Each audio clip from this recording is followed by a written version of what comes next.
Bonjour à tous, bienvenue dans cette nouvelle vidéo d'unboxing pour la collection Warhammer Imperium. Pour ce mois de novembre, on reçoit le 15e colis de cette collection avec les numéros du 56 au 59. Ce mois-ci, pour la réception, il me semble que je l'ai reçu plus rapidement que les derniers mois. La date d'expédition était indiquée au vendredi 10 et je l'ai reçu le samedi 18, donc un poil plus d'une semaine. Alors que les fois précédentes, c'était plus souvent aux alentours de 2 semaines, donc du tout bon. Ce point sur la réception terminé, à présent regardons en détail le contenu de ces numéros.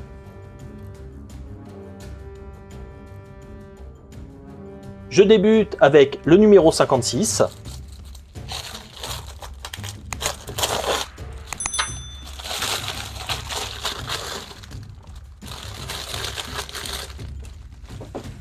Ce numéro contient 2 peintures.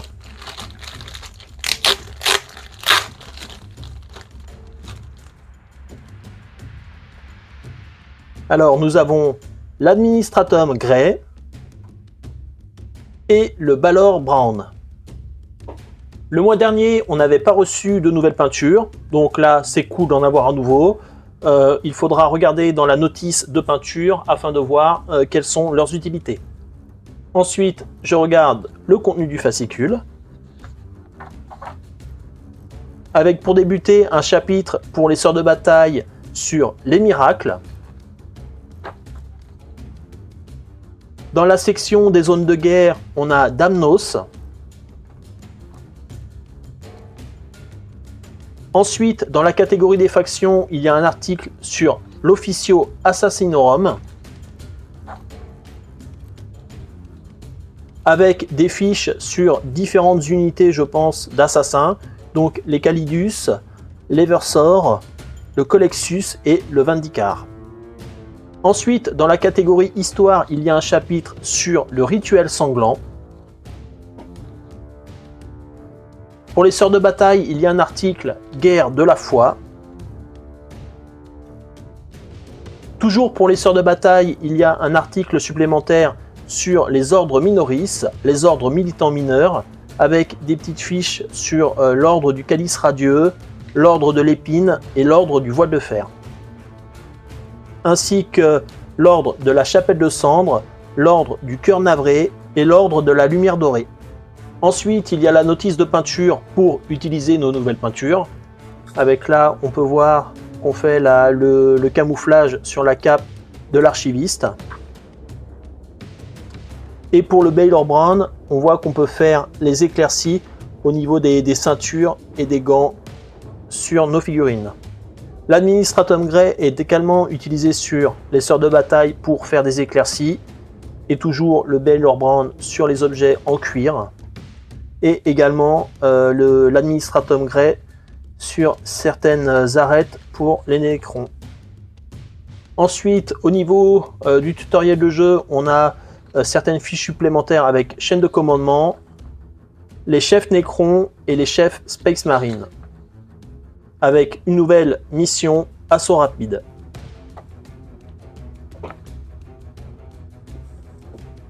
Voilà pour le contenu du numéro 56.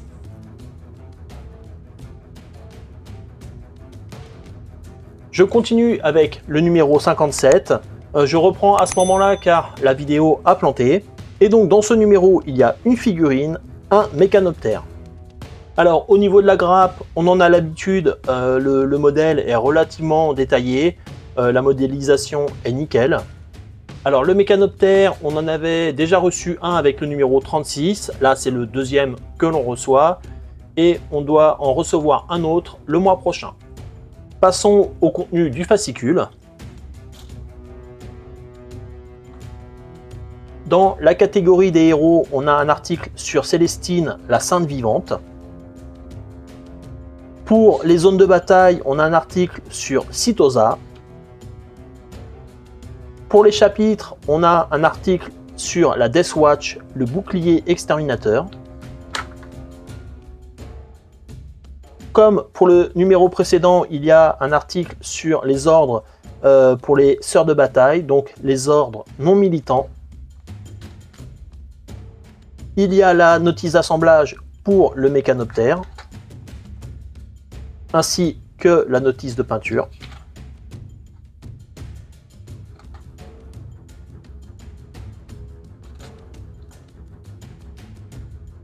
On enchaîne sur le scénario de jeu Ouvrir une brèche avec des unités Necron, les unités impériales.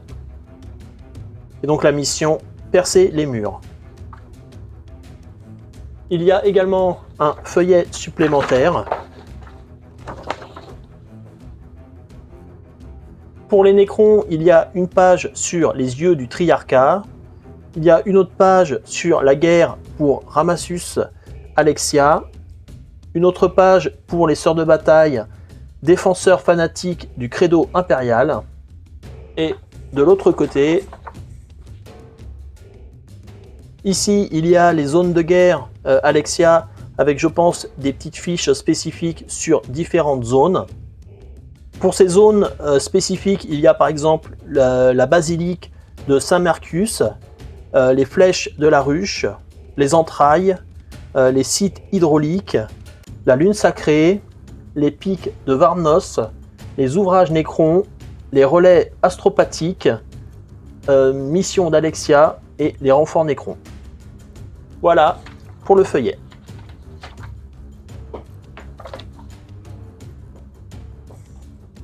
Voilà pour le contenu du numéro 57.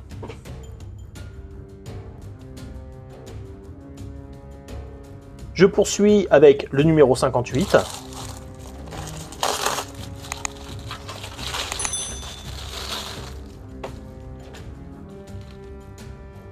Ce numéro contient une nouvelle figurine Necron, un spectre Canoptech.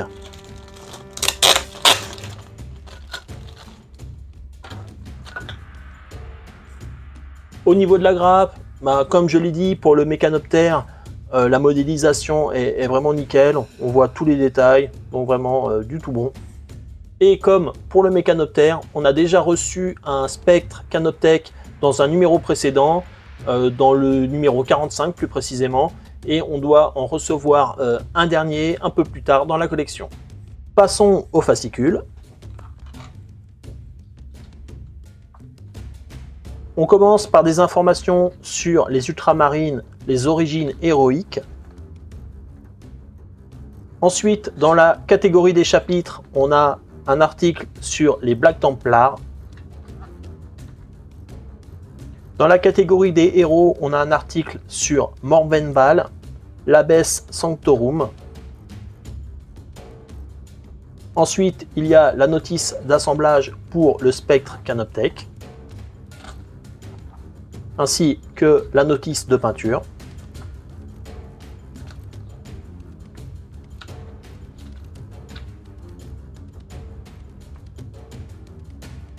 Au niveau du scénario de jeu, on a un article sur Conflit des Cryptes, des informations sur les Necrons et sur l'Imperium, et donc une mission, prendre les souterrains. Avec ce numéro, il y a également un nouveau tapis de jeu. Alors je suis désolé, il est un peu compliqué à montrer, et donc forcément il y a deux côtés. Donc ce côté et celui-ci.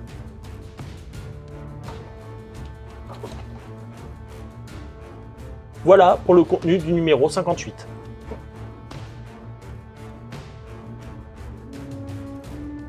Je termine avec le numéro 59.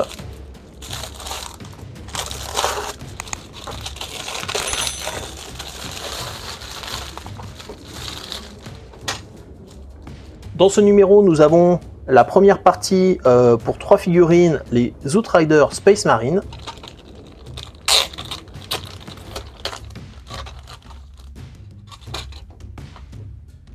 Donc au niveau de cette grappe, on peut voir que l'on a des bouts de la moto ainsi que des parties pour le Space Marine avec différents bras et des backpacks. Ça faisait un moment qu'on n'avait pas eu de figurines pour la faction des Space Marines et c'est cool d'en avoir un nouveau car côté Imperium, les derniers mois étaient surtout réservés à l'Adeptus Mechanicus et aux sœurs de bataille. Passons au contenu du fascicule. On commence par avoir un peu plus d'informations sur nos nouvelles figurines. Pour la catégorie des forces, on a un article sur les Space Marines appui rapproché, escouade d'assaut intercessor. Dans la catégorie histoire, il y a un article sur le fer de lance. Pour les zones de guerre, il y a un article également sur Villamus. Dans la catégorie héros, il y a un article sur Ephraël Stern. Ensuite, il y a la notice d'assemblage pour les Outriders. Et donc là, on peut voir la grappe totale pour les motos. Donc nous, on a reçu la plus petite avec le numéro 59. Et donc dans le prochain numéro, on recevra la seconde partie qui est beaucoup plus grande. Et donc là, on peut voir en fait qu'on a la notice pour les 3 motos.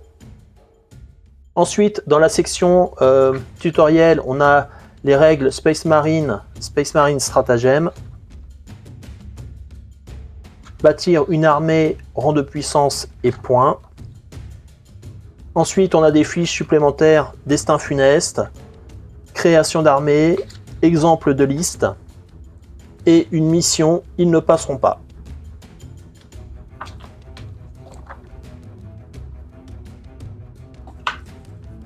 Voilà pour le contenu du numéro 59.